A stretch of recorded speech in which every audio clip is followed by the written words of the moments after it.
testé positif à la triméthazidine. Le gardien des éléphants, Sylvain Gboyo, a été suspendu 18 mois pour dopage par la FIFA, a annoncé ce lundi 13 juin 2022 l'instance dirigeante du football mondial. En raison de la présence d'une substance interdite dans son échantillon, le joueur a violé l'article 6 du règlement antidopage de la FIFA et l'article 17 du code disciplinaire de la FIFA, a déclaré l'instance dans un communiqué. La suspension du portier de 33 ans, qui avait manqué la CAN 2021, a débuté le 23 décembre 2021 et devrait donc s'achever le 23 juin 2023. Source: La 3. Quel sentiment as-tu à chaque fois que tu portes le maillot de la Côte d'Ivoire? C'est l'objectif absolu, c'est vraiment un rêve d'enfant. J'ai toujours voulu porter le maillot qui représente mon pays,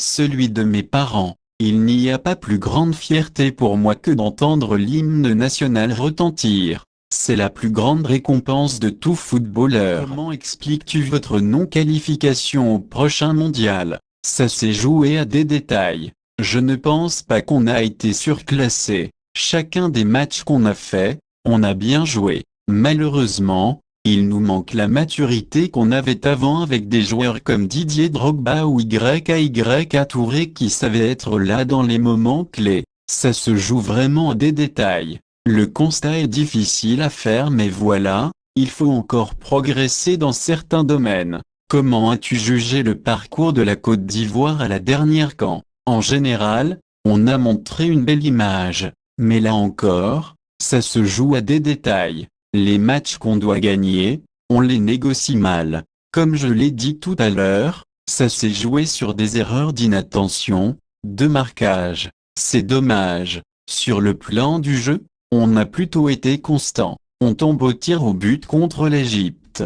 La CAN 2019 c'était pareil contre l'Algérie où on perd au pénalty. Le niveau de jeu est meilleur qu'à un certain moment mais il y a toujours ces erreurs qui nous font défaut. Comment vis-tu le fait de ne plus être appelé depuis un petit moment? 2019. C'est difficile. La sélection, à un moment donné, quand tu t'y es habitué, c'est dur d'en sortir. J'avais toujours l'objectif d'être bon au club pour y aller. Quand tu as l'annonce de la liste, tu as toujours envie d'entendre ton nom.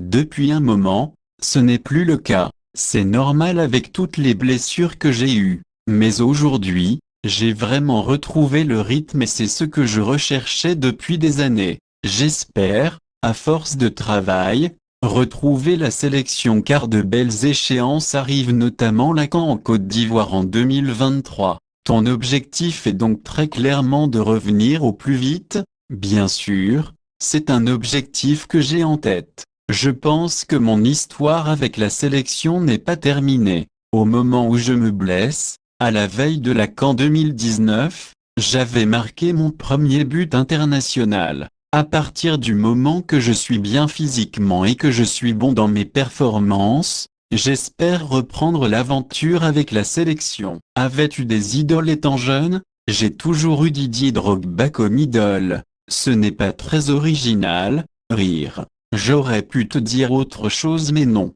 Drogba, pour chaque Ivoirien, c'est l'exemple de réussite. C'est typiquement le parcours du joueur qui part de son pays et qui vient en France, un peu comme moi. Il vient se battre contre l'adversité. Ça a été une légende en tant que joueur et sur le plan humain c'est quelqu'un qui a la classe, très reconnaissant, qui a aidé le pays en temps de guerre. C'est la référence. Comme joueur que j'admirais, j'avais aussi Ronaldinho et Zidane. En étant jeune, c'était mes joueurs préférés et aussi Yaya Touré qui jouait à mon poste. Le fait que la prochaine CAN se déroule en Côte d'Ivoire est-il une source de motivation supplémentaire? Il n'y a pas meilleure motivation. On a envie de vivre la meilleure émotion possible mais aussi en donner aux Ivoiriens. On aura toute la force pour espérer la gagner. Il y a des joueurs exceptionnels dans cet effectif, de nouveaux sont encore arrivés depuis mon départ.